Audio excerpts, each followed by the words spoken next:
Hi friends, நான் எனக்கு lunch prepare பண்ணிகிட்ருக்கேன்.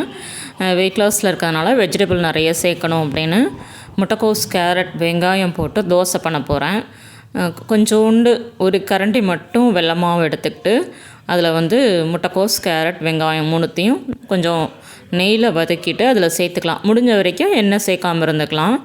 நான் காலையில் பார்த்திங்கன்னா கொஞ்சம் கருப்பு கவுனி அரிசி, அரை வாழைப்பழம், அப்புறம் ஒரு முட்டை தோசை சாப்பிட்டேன். இப்போ 2 வெஜ் தோசை மட்டும் எடுத்துக்கிறேன். நல்லா கெட்டியாக இந்த பதத்துக்கு கரைச்சி வச்சுட்டு ஊத்தப்பம் மாதிரி ஊற்றிக்கலாம். காலையில் அரைச்ச சட்னியே இருந்தது, அதை தான் நான் தொட்டுக்க எடுத்துக்க போகிறேன். இன்னும் ராகி இதெல்லாம் காலி ஆயிடுச்சு. சாயங்காலம் போய் கொஞ்சம் வாங்க வேண்டியிருக்கு.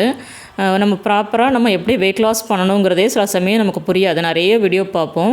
அது இல்லாமல் தேவையில்லாதெல்லாம் பண்ணி நமக்கு வெயிட் போட தான் செய்யும். நம்ம உடம்புக்கு எது கரெக்டாக இருக்கோ அதை தான் நம்ம செய்யணும். எனக்கு இது கரெக்டாக இருக்கிறதுனால நான் இதை ஃபாலோ பண்ணுறேன். நீங்களும் வெயிட் லாஸ் பண்ண ட்ரை பண்ணுங்கள். பாய்.